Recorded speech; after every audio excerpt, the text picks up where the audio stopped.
I'm often asked who my favorite saints are. Certainly among them and at the top of the list is a man whom the church celebrates today, Saint Jean-Marie Vianney, who is the patron saint of Catholic priests. I started to learn about Vianney when I was in seminary, reading his biography, learning things about his life. The thing that stands out to me the most, the thing that's most important about his life, is that he was one of the most humble ones. He was one who was maybe one of the most unlikely candidates to inspire anyone in his life, especially anybody in the Catholic Church. But he was a man who we would say was not the sharpest tool in the box, not the sharpest knife in the drawer. He barely made it through seminary. He really struggled to learn any kind of Latin so that he could even celebrate the Mass. He failed out and was only given help by another priest who personally tutored him and vouched for him that this would be a good and holy priest. Well, certainly the Lord had plans for him. It was during a time when the Catholic Church in France was oppressed by the French Revolution.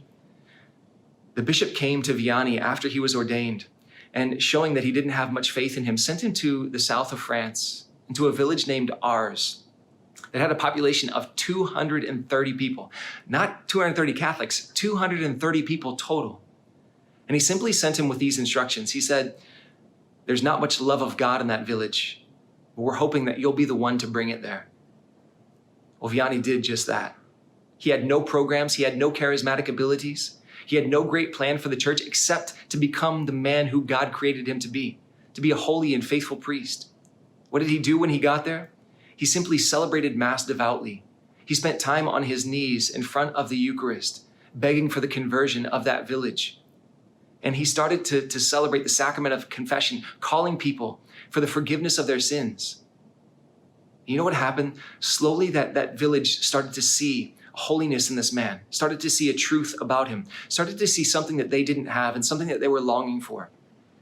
Pretty soon, news spread around the surrounding region that there was a holy man, a holy priest that was converting souls back to Jesus Christ after that French Revolution. Certainly, the news spread throughout the entirety of France and internationally.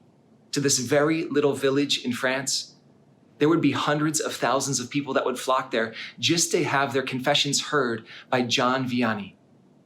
In fact, there were so many confessions that were heard, this man was called the martyr of the confessional. He would spend 15 to 16 hours a day in that confessional. He barely ate. He was known to live on one boiled potato a week. He was fasting for the conversion of souls. He only came out of the confessional to celebrate Mass or to expose the Blessed Sacrament. People would wait overnight, even without lodging, just to go to confession with this man. In fact, while he was there hearing confessions, there was a famous story of a lawyer from Paris who actually wanted to mock Vianney, who didn't actually believe all that was going on down there. And so he came down into that place, into Ars, France, into this small little village, and he went to confession with this man.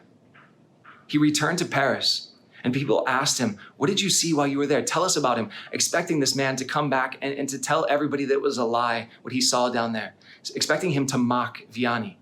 And he came back and he simply said these famous words. He said, "I saw God in a man." Well, certainly that man was converted back to the Catholic faith. The man was brought back into communion with the Catholic Church and started to become a devout Catholic once again. This is the power of Jesus Christ living in a man. This is the power that Jesus Christ wants to give to people in his church to become holy witnesses. We don't have to have great gifts. We don't have to have great charismatic ability. We don't have to have great programs in our church. What this church needs, what our church needs even today, our church needs people who will give themselves to Jesus Christ, little people, who will give themselves to the Lord in humility, who will allow the Lord's grace to live in us for the conversion of souls, for the salvation of our church, to convert this dark world back to him. Let's ask the intercession of John Vianney for holy vocations in our church, the priesthood, to religious life, but even through all the lay faithful, that we would give witness to the Lord living within us, that souls may be saved and brought back to him. Saint Jean-Marie Vianney, pray for us.